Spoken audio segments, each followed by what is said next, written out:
ইবাদত শব্দটার অর্থ কি?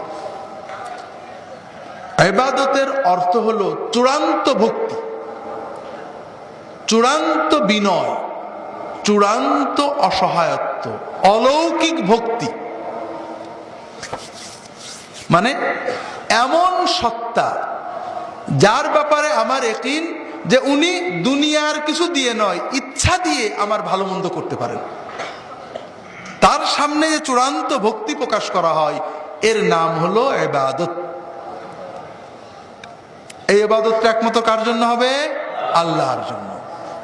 ইবাদতের অনেক জিনিস রয়েছে। তাওয়াক্কুল করা কি? ভরসা করা কি? একমাত্র কার উপরে হবে? মানত করা কি? কুল ইন্না সালাতি ওয়া নুসুকি ওয়া মাহইয়ায়া ওয়া মামাতি। নুসুক মানে কুরবানি, মানত, এইগুলো স্যাক্রিফাইস একমাত্র কার জন্য হবে? আমাদের ইমানটাই তো এইটা, লা ইলাহা ইল্লাল্লাহু। ইবাদত একমাত্র কার? আর মুহাম্মদুর রাসূলুল্লাহ মানে হলো ইবাদতটা হবে একমাত্র কার তরিকায়? হ্যাঁ, ফরজ ইবাদত করি কাকে খুশি করতে? সুন্নত ইবাদত করি কাকে খুশি করতে? কাকে? আল্লাহকে না রাসূল সাল্লাল্লাহু আলাইহি ওয়াসাল্লাম? অনেকেই বলে ফরজ আল্লাহকে খুশি করতে, সুন্নত নবীকে খুশি করতে। বলে নাউজুবিল্লাহ।